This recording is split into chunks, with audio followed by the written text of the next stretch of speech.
Alright, so this video goes out to all the earners out there, right?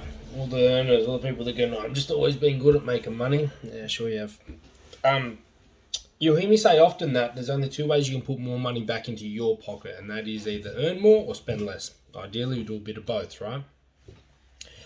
Now, that is true that there are people out there that are either earners or savers, right? Usually your earners are your spenders, right? Because we can always spend more. But it's becoming fucking ridiculous. I meet with people all the time who are constantly telling me, yeah, no, I'm an earner, I'm an earner. I'm just good at earning, but I'm not good at managing my money. I always say to them straight away, when was the last time you had a pay rise? Oh, a couple of years ago. Like a significant pay rise above inflation. Oh, a couple of years ago. Well, then you're not an earner.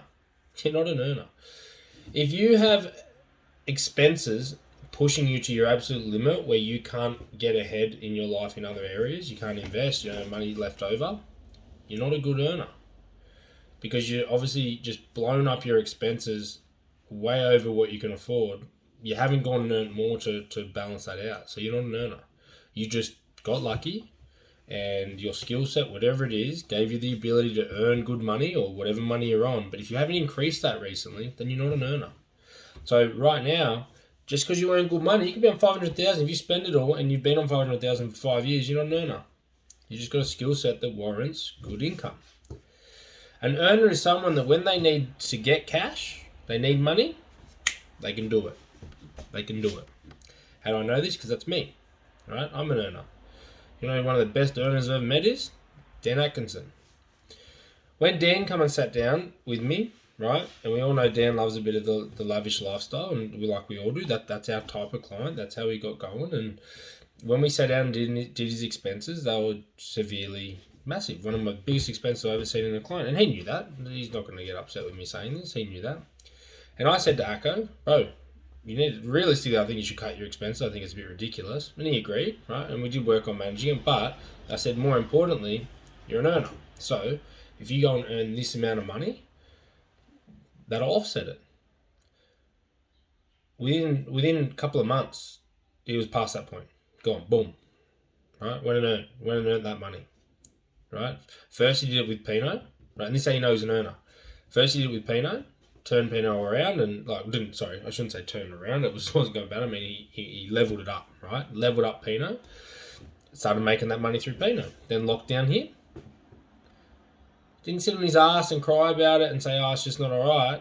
He leveled up. He went to start Akko's Interiors again. Now he's fucking doubled up on his money. He's making more than he needs, right? That's an earner. That's an earner. When I say to someone, you need to go and earn X, Y, Z, and they do it, that's an earner. If you can't do that, you're not an earner. Therefore, your best bet is to figure out how to manage your money to the T, because you're obviously not good enough to go and pull money out of your ass.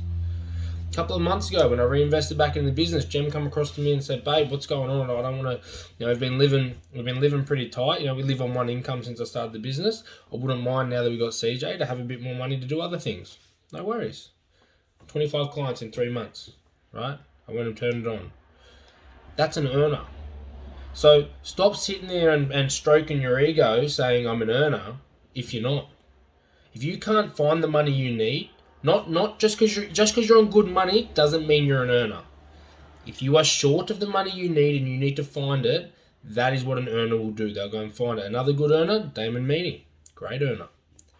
Finds the money when he needs it, right? If I give him a target, he'll hit it. That's what an earner is, okay? If you're not good at that, if you can't do that, and you can't say, well, my job doesn't allow that, it doesn't matter. It's not about your job. It's about finding money, right? And if you're not doing that, that's okay. It's okay not to be an earner. That's not your skill set. That's fine. Don't let your ego get battered by it. Just learn how to manage it better. That's where you can find the money. Right? If you can't go out and earn it to find it, then you need to figure out how to spend less to find it. And that's all it's about. So stop letting your ego get in the way and figure out what it is, which category you sit into properly, and utilize that. Utilize your strengths and push aside your weaknesses to ensure that you can get ahead. Then once you figure that out, then we can start working on the lacking skill sets. And if you want to become a better earner, we can work on that and help you become a better earner. Okay? But don't try and fight against the grain. Don't swim against the stream, right? Don't swim against the current. Work with what you've got. Be realistic. Progress ahead that way.